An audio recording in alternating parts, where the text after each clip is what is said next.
I am very happy to say hello on the second day of our conference. We start today with a lecture of Professor Hans Leitgeb. I have a great honor and great pleasure to announce him and his lecture titled Philosophy as Rational Construction. Please. Thanks so much, Cordula, and many thanks to the organizers overall. It's a real pleasure to be a part of this, and my apologies for not being able to be in Dubrovnik myself this time. But I try to get as much out of the conference by virtual presence as possible. Yesterday in the evening, Johan van Bentham commemorated a little bit his youth travels to Dubrovnik. I was reminded of similar stories. I also visited Dubrovnik first as a child, and I still have very fond memories of how impressed I was by the beauty of the city. I also do remember when I just had started studying in Austria, when the war reached Dubrovnik back in the early 90s. Now it's 20 years later, and we very much think of that as being a matter of the past. And let's just hope we will be able to think of the war in Ukraine in the same way very soon. All right, let me share my slides with you. Philosophy as rational construction. So yesterday's first talk was a talk by Jaroslav, and it was very much about scientific philosophy. And my talk can be thought of in a similar way as being about scientific philosophy, but obviously as a philosopher, when you say I want to do scientific philosophy, as I in fact do, you're led to the question what that is. And there's many different answers that you can give to that question, but let me just pick two what I regard as the most popular ones. One is scientific philosophy is just the view that philosophy is a science, philosophy as a science, okay? Just as physics and biology are sciences, philosophy is a science too.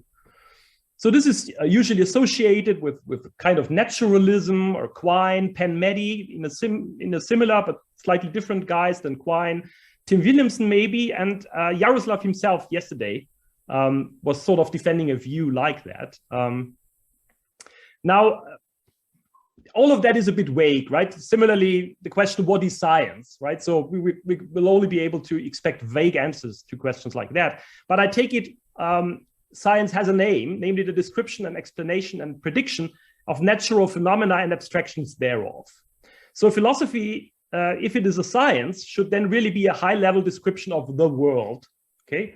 And I leave open what the world is, okay? It could be the physical world, but certainly more than that, of course. It's something that we're used to describe from a third-person perspective. And I think there's a lot of positive to be said about that view.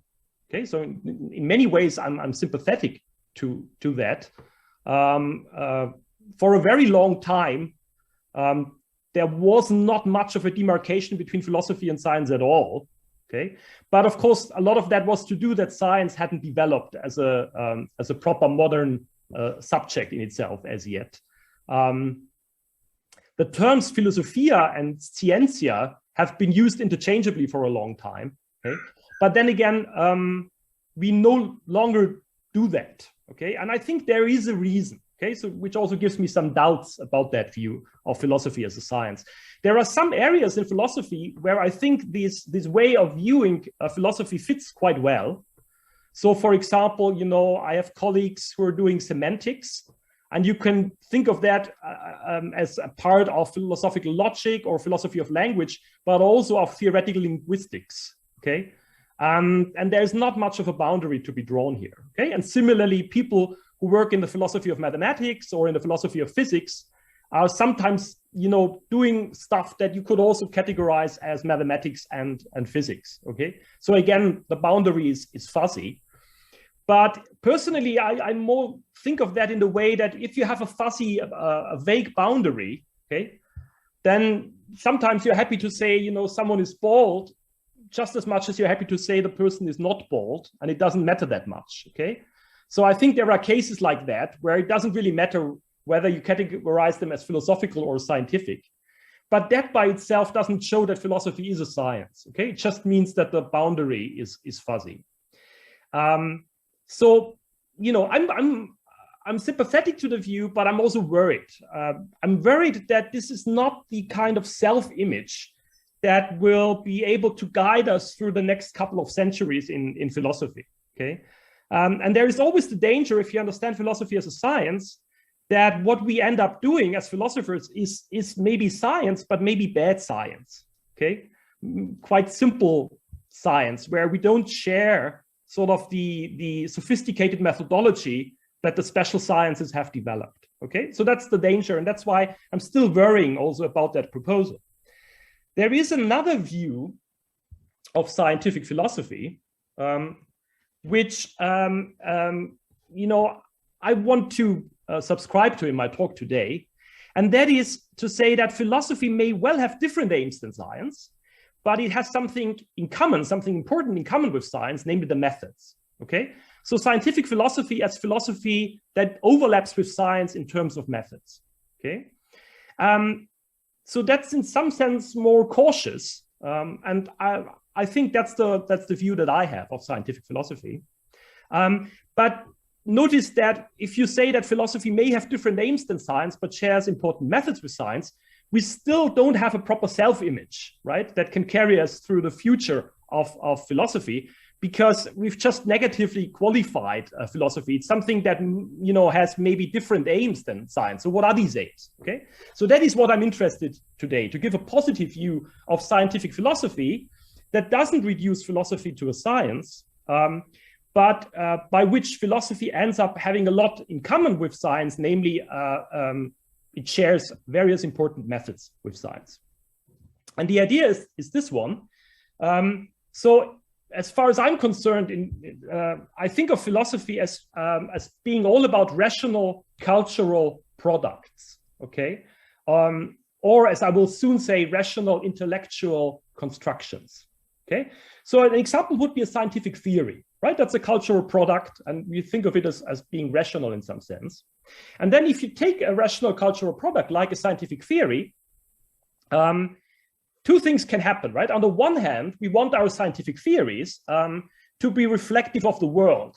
And in fact, I think of science as being characterized by that direction of fit, okay? So we want our scientific theories to match the world, to be true, right? To be empirically adequate and so on, okay? But at the same time, I want to say there is also a source, right, in our cultural products that is not characterized by a direction of fit towards the world, but by a direction of fit towards ourselves, okay, towards our human rationality. Okay, there is something that we as human rational beings bring to the table, okay, over and above what the world brings to the table. Okay, and I want to think as philosophy as being interested in that source of our rational cultural products. Okay, so science would be about that branch. Okay, think of theories aiming to be true, a true description of the world. Obviously, you know, even with the scientific theories, there is something that we bring to the table, maybe the underlying conceptual framework or so. Okay, but all of that is subservient to what the primary aim of science is, and that is to describe and predict and explain natural phenomena out there in the world and abstractions thereof. Okay. Whereas I want to think of philosophy as being interested in that other branch, where rational cultural products are reflective of our human rationality, and therefore of ourselves qua rational beings. Okay, and since this viewpoint highlights what we bring to the table, right? It highlights us humans as rational constructors. I want to call that view rational constructionism, or philosophy as a rational construction. Okay, and that is what I want to talk about today. What's closely related is a first-person, third-person distinction. So, you know, according to my proposal, philosophy is very much a first-person endeavor, okay? Because it's about what we bring to the table, how we construct things, okay? Whereas science is a third-person endeavor. You could also use this dichotomy between normativity and descriptiveness. Okay, so for me, philosophy is primarily a normative endeavor, right?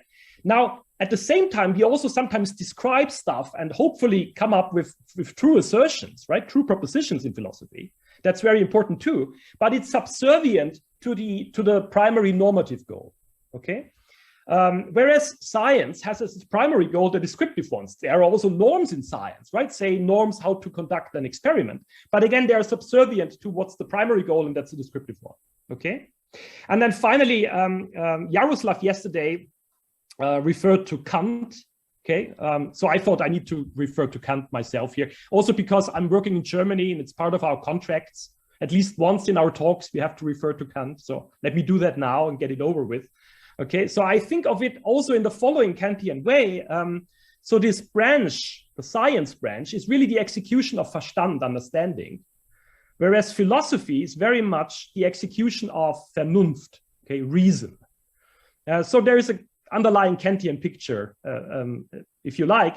And I also want to understand the Kantian project of consisting in this observation that we need a better future model of what philosophy is.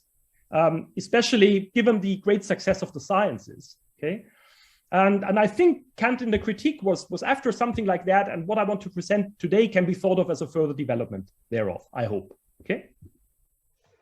And finally, since philosophy in this sense, as rational construction, is devoted to rational cultural products, okay? But at the same time, these rational cultural products are the products of human rationality. It's also about human rationality turning upon itself, okay? So I take philosophy also be a kind of self-reflective process. And that belongs to the nature of philosophy as well, according to my proposal, okay? So my meta-philosophical proposal will be, let us understand philosophy as devoted to rational intellectual constructions. These are these cultural products that do not aim to describe the world, but that rather aim at realizing norms of rationality as such that come from us, from human rationality. And I call this proposal rational constructionism. Ultimately, the hope is the proposal will not be too revisionary. It will clarify our self-image as philosophers. And, you know, if all goes well, it may help philosophy just a bit in the long run.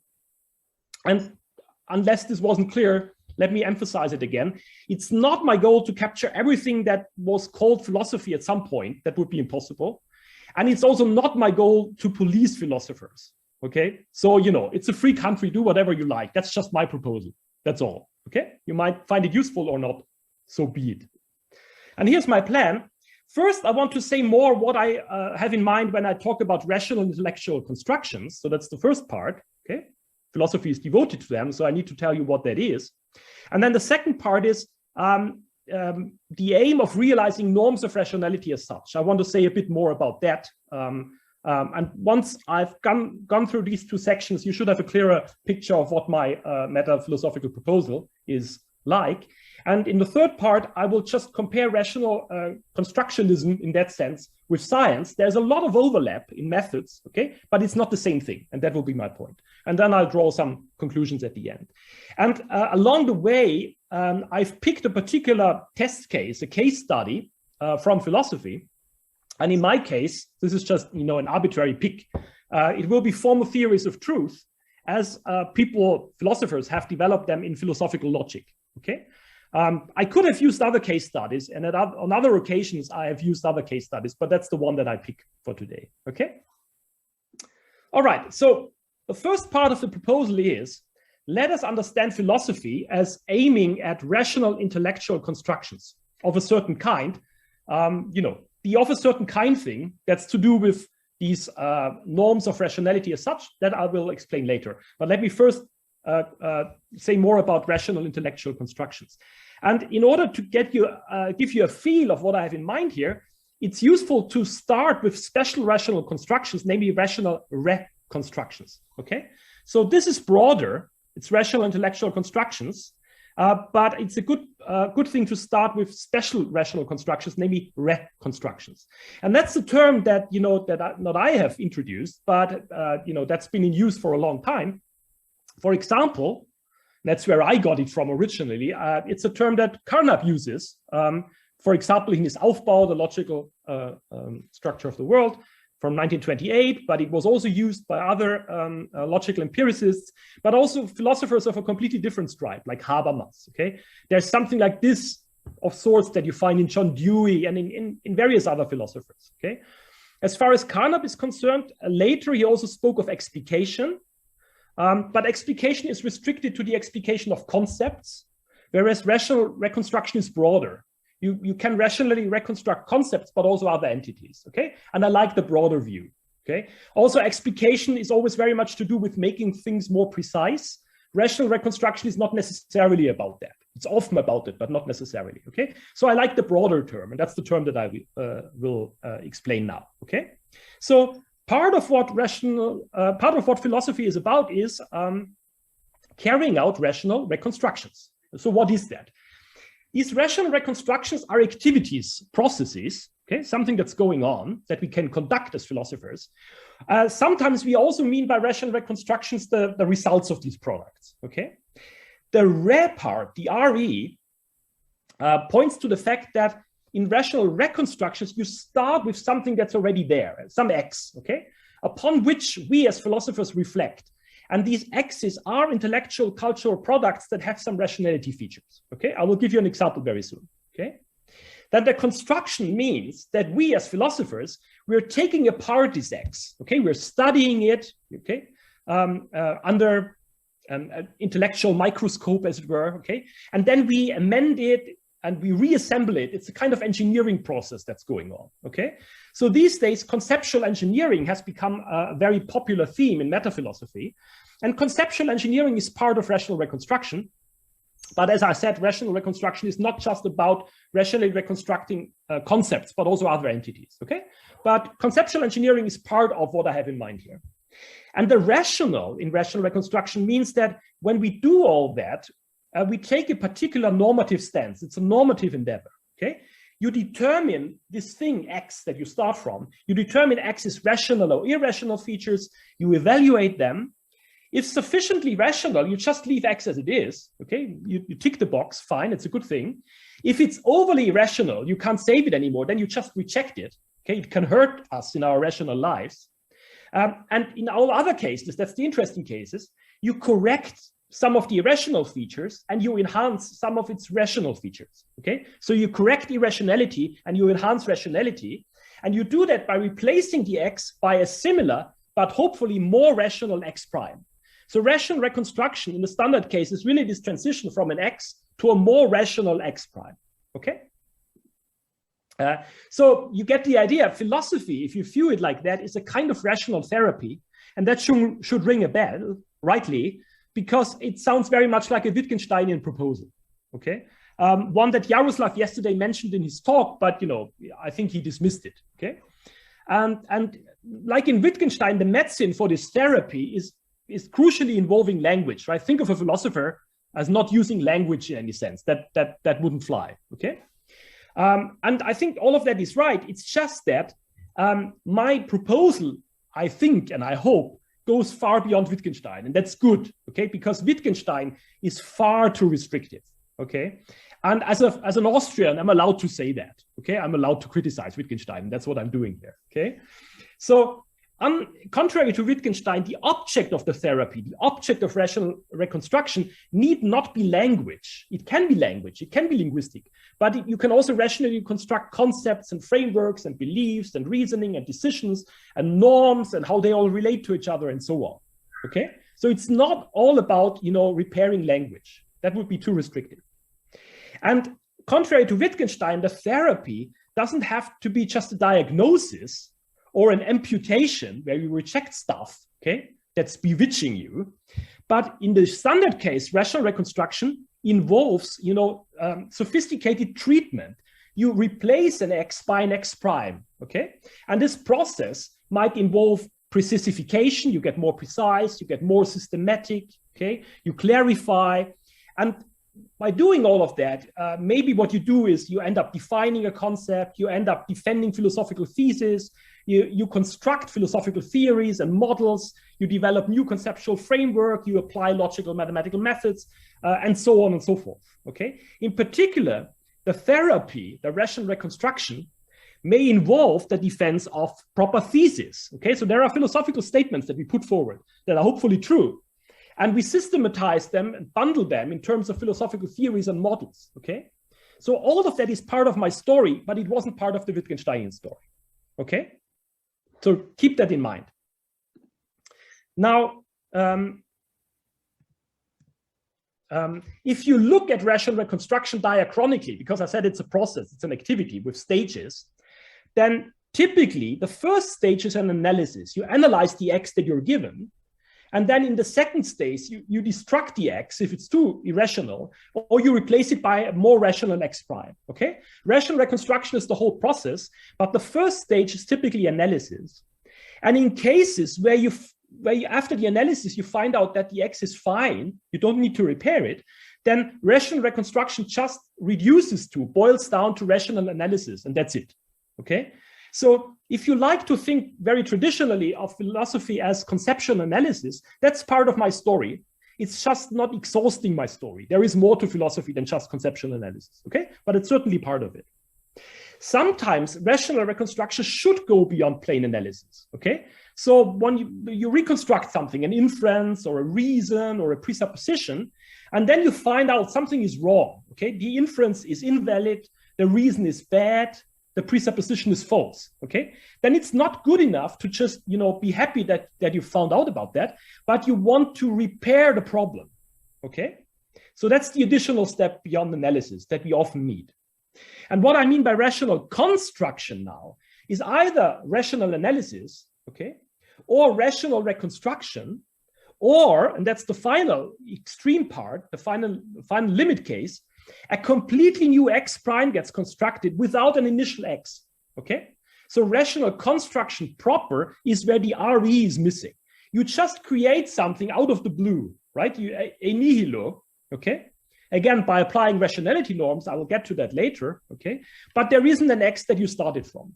Also, that belongs under this umbrella term of rational construction, okay? Rational analysis, rational reconstruction, move from X to X prime, or a completely new X prime that's rational construction proper. All of them are rational constructions in my broad sense of the term, okay? But let me continue focusing mostly on rational reconstruction because I think that's the typical case that we have in philosophy, okay?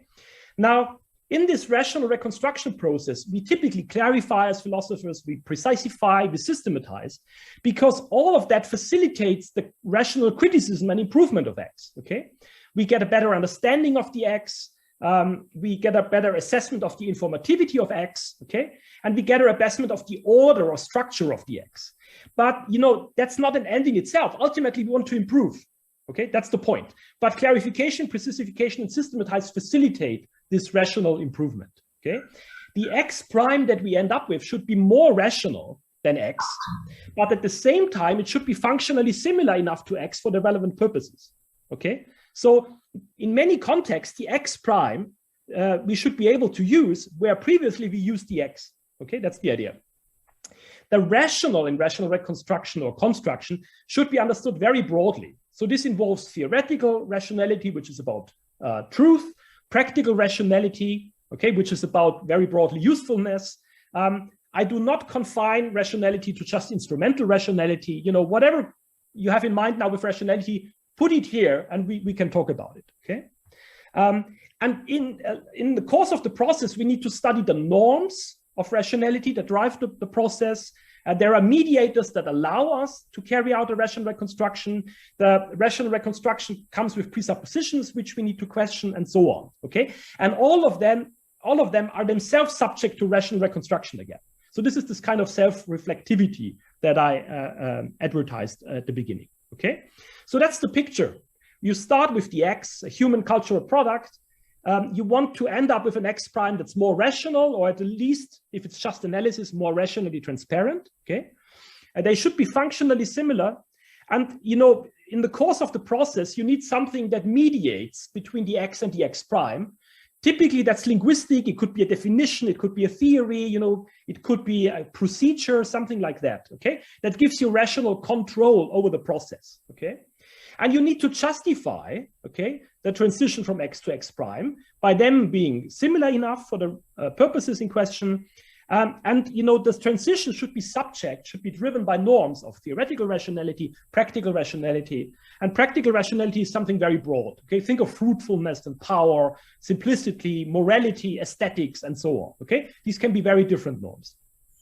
So it's time to give you a case study here. And my case study is the Tarskian explication, or if you want, rational reconstruction of a truth predicate. Okay. So as we all know, Tarsky gave an answer to the question, what do we mean by a true declarative sentence? And I think of that, and also Carnap thought of that as a typical case, a prototypical case of an explication or a rational reconstruction. And what Tarsky did was, he started by looking at examples, in this case from natural language, how we apply the truth predicate in natural language. He looked at the history of the subject, right? Aristotle on truth. And then he detected a pattern. All instances of the famous truth scheme, right? Snow is white, quotation marks is true just in case snow is white, seem to be assertable and acceptable. They seem to capture the vague truth as correspondence idea. He also alerted us to the fact that it's very easy to get entangled with semantic paradoxes, think of the liar paradox, and all of that, okay? So that was the first thing, that's the analysis part. But he didn't stop there. He didn't stop there, okay? He then developed a way of doing better than that, at least for certain purposes, okay? Because what he then did was, informed by the previous stage, by the analysis, he put forward an explicit definition of truth for a great variety of formalized fragments of natural or scientific language. And he needed to invoke a precise framework of syntax and higher order logic to do that, or you could use set theory, okay? He pointed out that the definition he gave was materially adequate. Okay, you get the instances of the truth scheme for the object language in question. No paradoxical claims followed, so he avoided contradiction, right? The paradox. All the standard laws of truth could be derived for every sentence of the object language A. Either A is true or the negation of A is true, and the like. The theory was provably consistent, and it turned out to be enormously fruitful in logic, in philosophy of language, and also later in the sciences, in linguistics. Okay, that's the typical case, I want to say, of a rational reconstruction, and it fits the structure. So you start here with, like Tarsky, with the pre-theoretic concept of truth, and then you turn it into something new, the Tarskian concept of truth. You move from T to T prime. That's the X and the X prime. And the mediation was given by Tarsky's explicit definition of truth. Okay. In other cases, we put forward axiomatic theories of truth, okay, for a similar purpose.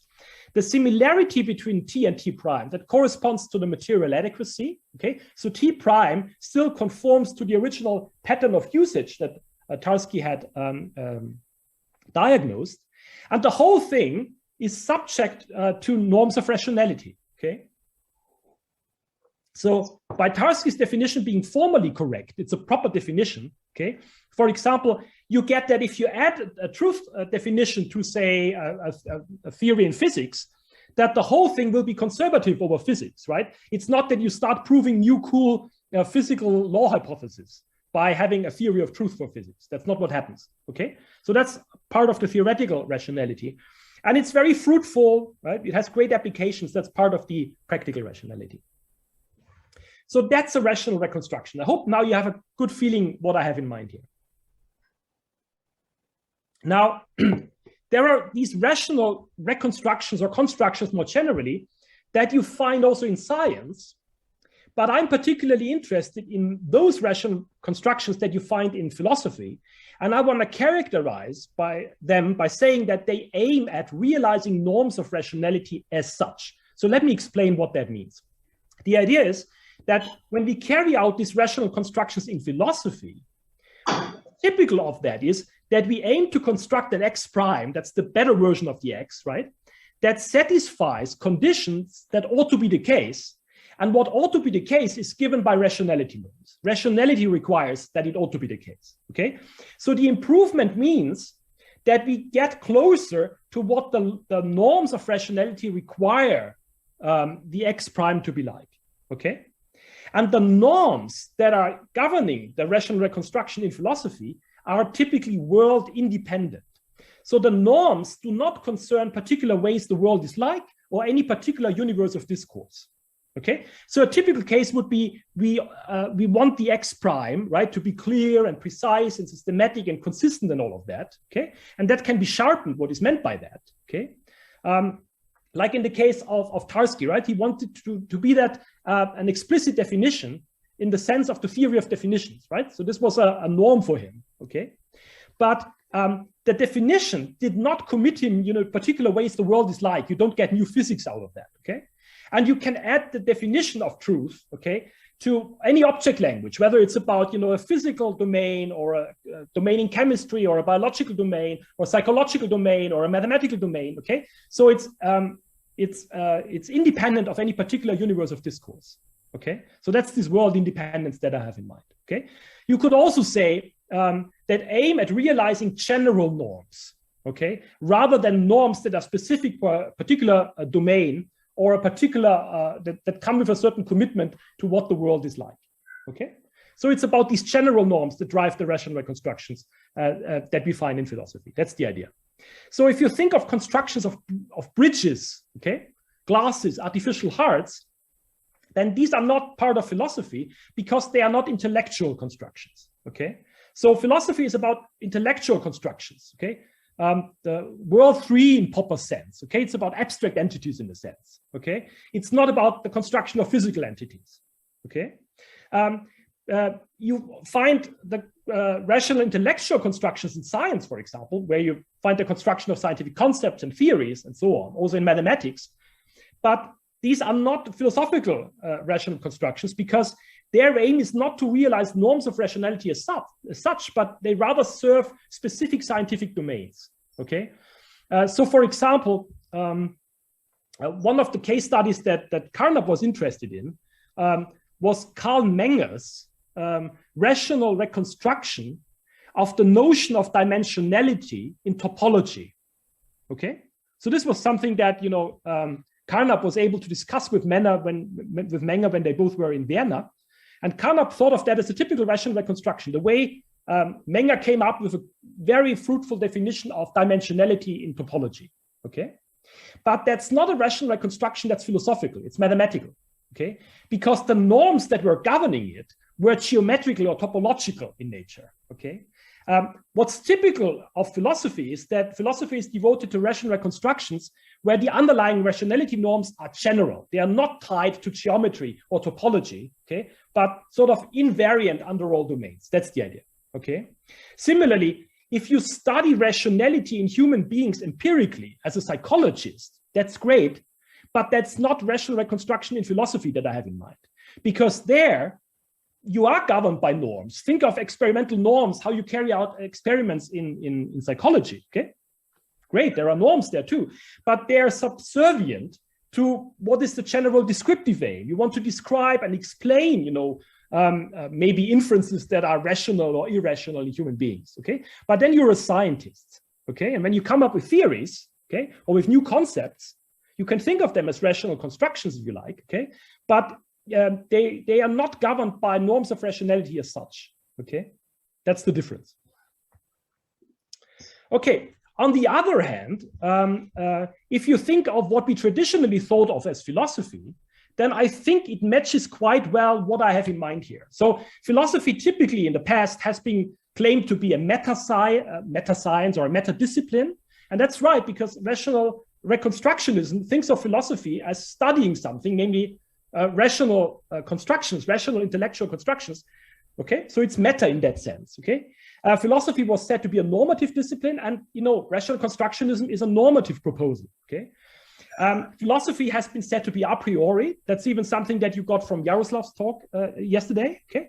And, that's my, independence of what the world is like and of the domain, okay? That's the a priori part of it, okay? It increases our self-understanding, it's general, that also fits the bill. And there are many episodes of philosophy in the past that I think can be thought of as conforming to this idea of philosophy as rational constructionism. If you're interested, let me know. One is, as I already said before, Kant, on philosophy as die Gesetzgebung der menschlichen Vernunft, okay? Now, what is it in philosophy that we can rationally reconstruct or rationally construct proper or rationally analyze? Well, I want to claim everything that's to be found in philosophy, okay? Including truth, and that was my example that I had chosen before. But also think of ethics, right? If you think of philosophy as a science, yeah, you are very much pushed towards the view that ethics needs to describe something or explain or predict something, okay? And this is one step towards saying that there is a normative world out there that we need to explore very much like physics explores physical entities like atoms, okay? But I think that's the wrong picture of ethics, okay? Whereas rational constructionism, right, it's very easy to give an account of ethics here to the extent that ethics itself is governed by general norms of rationality, okay? Because rational constructionism makes philosophy a normative endeavor, and that fits ethics very well, okay? There are other cases that might be more controversial, and the most interesting one is metaphysics, okay? So if you're interested in that, please ask me later, okay? But I think of metaphysics as conforming to that proposal as well. Metaphysics is part of my story. I'm not in the business of eliminating metaphysics from philosophy, not at all, okay? Metaphysics is a special kind of rational construction, namely a rational construction of conceptual frameworks, okay? But I won't deal with that in more detail because it's not my topic today, okay? Now the final part. So far I was driving a wedge, I hope, between rational reconstruction and science, rational reconstruction at least as it's done in philosophy, okay? And you got the idea, I hope. The aim of scientific theories is to describe and predict and explain phenomena out there by means of true, informative, declarative sentences, okay? And everything else, everything that's normative about science is subservient to that goal, okay? Now, in contrast, if you think of theories of truth like Tarsky's, there the aim is to rationally construct our informal pre-theoretic notion of truth, okay? And I think it very much fits this picture that I've given you, since the truth predicate is quasi-logical, if you like, okay? Its rational reconstruction realizes rationality norms that, you know, do not concern particular ways the world is like or particular universes of discourse. So, you know, in Tarsky's theory, and the same holds for modern theories of truth like Kripke's or Field's and so on, I think it's very much a rational reconstruction that is driven by rationality norms as such, just as I described it, okay? And there's a difference here between these two things, okay? So how come philosophers like Tim Williamson, for example, seem to understand philosophical logic, and formal theories of truth belong to philosophical logic? They seem to understand philosophical logic much like an empirical science, okay? Why is that? How come they get things wrong, okay, according to my view? I want to say the reason is that it's very easy to mistake features of rational reconstruction for features of scientific theory, Jules. Okay, they are very similar. It's not the same, but they're similar enough so that people mix up the one with the other, okay? And my final point in my talk will be to put my finger on some of these places that are similar but not the same. So you've seen that when we carry out rational reconstruction, we want the result of the reconstruction, the x prime, to be similar enough to what we wanted to reconstruct, the x, for certain purposes, okay? And that's very similar to science requiring theories to fit the evidence, okay? So again, we want to have similarity in science, but with the evidence, okay? This looks very similar, and that's right, it's similar, but it's not the same thing, okay? And the main difference is that when we carry out rational reconstructions in philosophy, you may start from initial verdicts like Tarsky did, okay? And sometimes these initial verdicts can be called intuitions, okay? How we typically use the truth predicate in natural language. But then, and that's the point, we are allowed in philosophy to correct these initial irrational verdicts. That is, when we find the initial verdicts to be irrational, we can correct them, okay? So sometimes, you know, informally, we might use the truth predicate that entangles us in paradoxes and hence in inconsistency. And we want to repair that, okay? So we are allowed to revise, to improve the initial verdicts. However, in science, okay, in principle, you need to conform to the data. You can predict them and explain them, but you're not supposed to mess with them, okay? Okay, sometimes scientists badly collect data. Sometimes we idealize the data for simplification, but this should always be done with a bad conscience, okay? Ultimately, as a scientist, you need to answer to the data, and you're not supposed to say, you know, yeah, you know, I want to change the experiments now, okay? That's impossible, and that's the difference, okay? Similarly, we think of scientific evidence as, in some cases, empirically underdetermining scientific theories, okay? And even if this is so, we still think that there is a fact of the matter out there that makes the scientific theories truth. After all, there is the world out there that we want to describe, okay? This is not so, I want to say, in philosophy, okay? Think of Tarsky's theory of truth, okay? I have a hard time thinking that there are the facts out there, what the real theory of truth is like, and we just merely need to describe or explain them or so, okay? So I have a hard time thinking of it in that way, okay? There is no fact of the matter out there. It's something that we construct, okay? That should be similar enough to previous usage. But other than that, there is a lot of freedom that we have, more freedom that we have in science, because we do not need to answer to this reality out there that we just need to describe, okay? About methodology. So when Carnap describes explications or also rational constructions, he describes certain norms, similarity, okay, exactness, fruitfulness, simplicity, okay? So these are all virtues, as you could also call them, that our rational reconstructions should have, okay? And similarly, you know, if you look at scientific methodology, if Williamson describes, you know, the norms or the virtues governing scientific theory choice in philosophical logic, okay, he thinks that's the norms that we find in science too, an inductive methodology, okay? So for example, here he talks of simplicity, scientific theories, but also theories in philosophical logic, they ought to be simple, right? They ought to be elegant, unifying power, strong, and so on, okay? That sounds very much like Carnap on norms of explication and rational reconstruction. So there's a lot of overlap. However, there's also difference, okay? So I would like to distinguish between sort of the purely pragmatic features of abduction and inference to the best explanation proper as we find it in the sciences, in the natural sciences in particular, okay? So it's what I want to say is Carnap and Williamson describe similar things, but Carnap is just describing the pragmatic features of what you find in inference to the best explanation proper in the sciences, okay? But IBE, inference to the best explanation, goes beyond these purely pragmatic virtues that Carnap is highlighting, okay?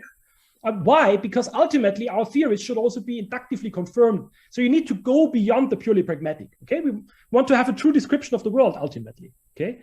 But other than that, other than those features, there's a purely abductive part, a purely pragmatic part in scientific explanations in IBE that is very much like the Carnapian criteria or norms for rational reconstructions. And hence it's so easy to overlook the difference, okay? But there is a difference. This additional part that you find in IBE, we don't find in philosophy, okay? And that's another way in which rational reconstructions in philosophy differ from theory building in science, okay?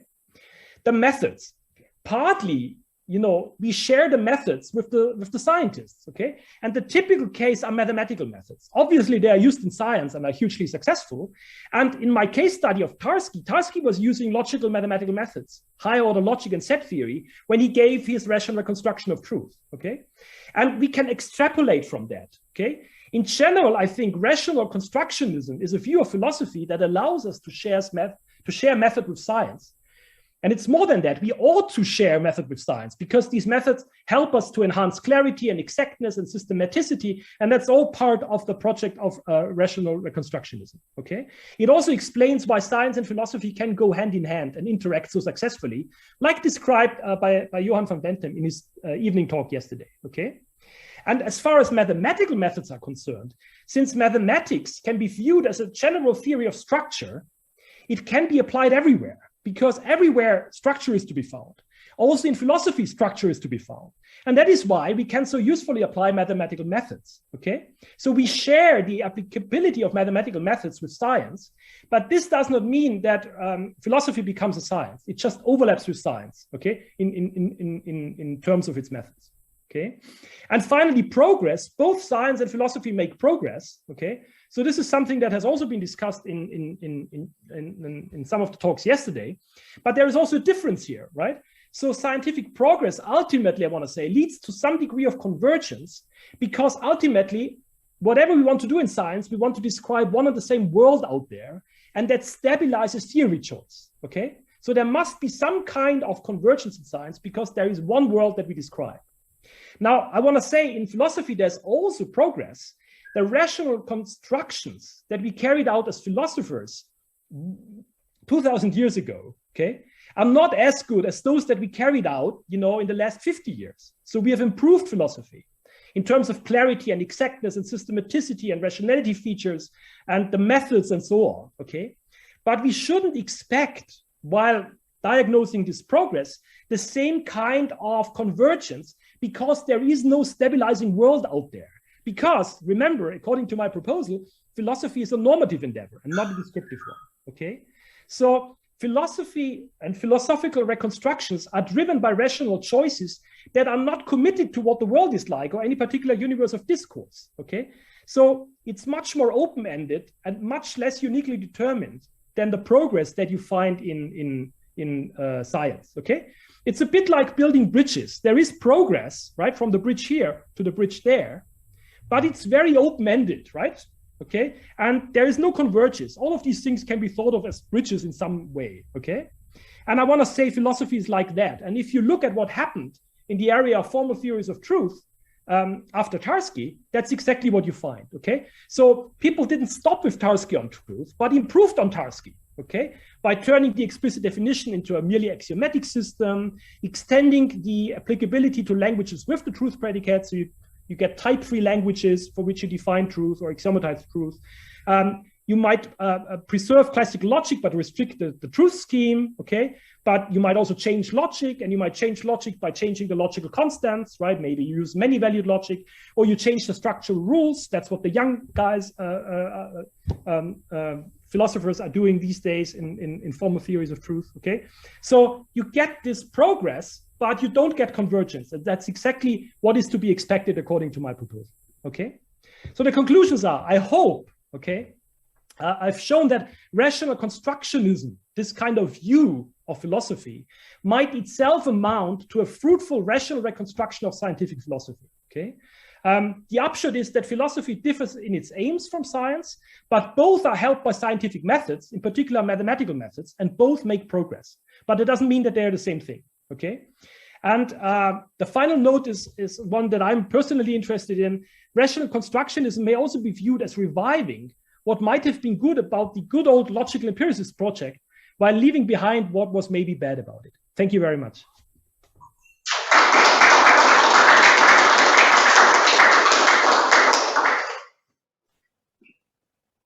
And now we have time to give some questions. And please, I saw the first Professor Jarosław Szramko. Thank you very much for very interesting, inspiring talk. So I have a short question. I have a lot of questions, but the time is pressing. Yeah. Do I understand correctly that you treat philosophy as normative science? Yes. Yes. So then, where there are norms, then there should be values.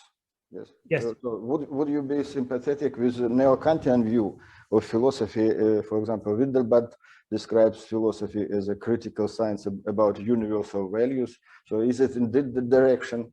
Exactly like that. Exactly like that. And you know, when I mentioned the logical empiricist project, that has a neo-Kantian source as well. So the neo-Kantians are sort of the missing link between what I did mention, the reference to Kant, and what I also mentioned, the logical empiricists. And there is this connection. It has been very much studied since the 1980s. So we now know a lot about that, okay? From, for example, in Michael Friedman's work. And my proposal is exactly along these lines, yes. Thank you. Thank you. Thank you very much. And one person maybe from the side, let's see who's first. Yes. Hi, can you hear me? Yeah. Yes.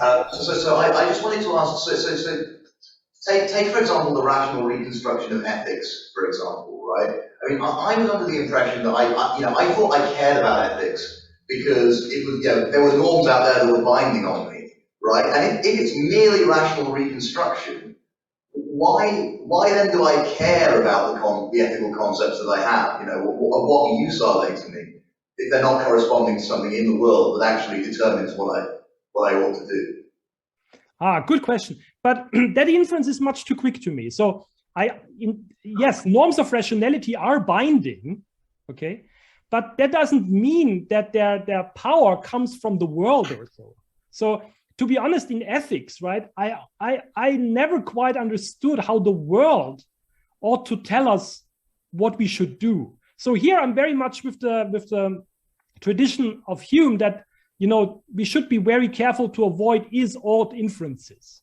Okay, so what the world is like, that's the is, doesn't give us the oughts, the norms. Okay, but that doesn't mean that there are no norms. No, it's a normative project, and it doesn't mean that the norms aren't binding. So there are norms in ethics, of course, and we ought to improve them, right? So ethics is part of my story. It's all about rationality, also in ethics, as far as its philosophical ethics is concerned. But I want to reject the idea that why would I care about these norms if they don't come from the world? I think that bit I'm missing, and there I would very much question you. Okay, we won't sort that out now, but I hope that gives you the idea. You can have binding norms, but the force of the binding doesn't come from the world. And please, okay, thank you very much. And this one, a question of Professor Di Bello. Thanks, Hannes.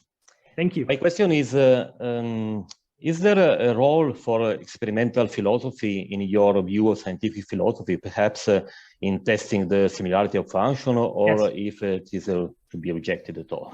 Yes, no, you're exactly right. That's my view. So I'm happy to embrace XPhi, experimental philosophy, okay?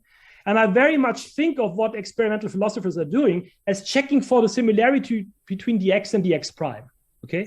So, and I think they have a valuable task to carry out here, because it's very easy for a philosopher to say, you know, intuitively you want to say, and that's my starting point, and now we want to improve, you know, blah, blah, blah. But maybe this intuitively we want to say isn't really what we intuitively want to say, okay? So XPhi has a point in checking for that, okay? And as far as my case study on truth is concerned, right, this has been done very, very early on. If you think of Arnenez, right, who is very much, you know, closely related to the logical empiricist project, though not the typical logical empiricist himself, but what he was checking was something like XPhi about formal theories of truth, if you like, okay? And that's a valuable project. However, okay, so this is not so good news for the XPhi people, sorry. I can't assign XPhi a central role to philosophy if you think of philosophy in my way, okay? It's not that if you thought of, finally we have found the method of philosophy, it's empirical, and, you know, that's not my case study. It has a very much subservient role in what is overall a normative endeavor. So that's exactly my view of XPhi. Thank you very much. And maybe the last question from the room, please. I have a question, maybe it's more technical, about your case study about axiomatic theories of truth. Yes. Because you said that Tarskian theory of truth is good because it says nothing more about words. It entails no new physics or anything. And on the one hand, it is true because compositional theory of truth is conservative over its base theory, syntactically conservative. But on the other hand, it is not model theoretic conservative over its base theory. So it gives some non-trivial constraints on models. So doesn't it entail that it has some like impact on what the word might be? I wasn't sure I heard everything correct. No, I mean, if you think of Tarsky's theory of truth as an explicit definition, right? In the 1930s paper, he was also dealing in one section with axiomatic theories of truth, right? But you know what he sort of the official story is, he gives an explicit definition, and there is a model theoretic take on explicit definitions, by which once you give an explicit definition, model theoretically, you're always able to turn a model for the base theory into one for into a model not just for the language of the base theory, but the language of the truth predicate. Okay, so you can expand. That is the model theoretic counterpart to explicit definitions. If you think of explicit definitions as a syntactical thing, okay, And I was thinking of it in that way too. So that's a kind of model theoretic conservativeness that you get with explicit definitions. And I think that's an important part of the story, okay? Now, if it's more general, if it's about axiomatic theories of truth, then things can change a bit, okay? But then I would hope that sort of we can at least restrict the constraints that you get from axiomatic theory of truth to sort of to the mathematical side, right? So sort of they come with mathematical constraints, but they shouldn't come with constraints on, you know, the empirical language that is maybe the object language that we're ultimately interested in. So if that's the thing that happens, and if that's the thing that you had in mind for some axiomatic theory of truth, then that's also still fine, I think, okay? Because at least we leave things in the abstract realm, okay? But if you really propose a philosophical theory of truth, okay, that model theoretically is such that it constrains the models that the physicists are allowed to work with, then I think you have passed the boundaries of philosophy and entered high-level science, okay? You know, that might still be the gray area. Remember when I said sometimes we're happy to say someone is bald and someone is not bald, and there is this borderline cases where we don't carry that much. Maybe it's in that area. But in general, I think you transcend your boundaries as a philosopher, okay? As a truth theorist, you shouldn't become a physicist. That's what I'm saying, okay? Even model theoretically. So we would need to think now in more detail about the case studies that you have in mind. I'm not sure what you were referring to. But, you know, at least I would put a quick bit of a question mark here, okay? Thank you very much for questions. I apologize very much that we cannot put more and more because of time schedule. Professor Leitgeb, thank you very much for your very interesting talk, and that we had this pleasure to listen to you. And so it's a pity that we cannot have a coffee here together, but let's have it in our minds then. Thank you. Let me thank you all. Many thanks for the questions and for your interest. And I saw there were still questions by Andrzej and Vlasta. So if you're interested, just send me an email or so, right? And we can sort it out, or we could also have a Zoom meeting and talk about things, okay? Thanks so much. And I hope you have a lot of fun for the remaining part of the conference. Thanks a lot. Thank you very much.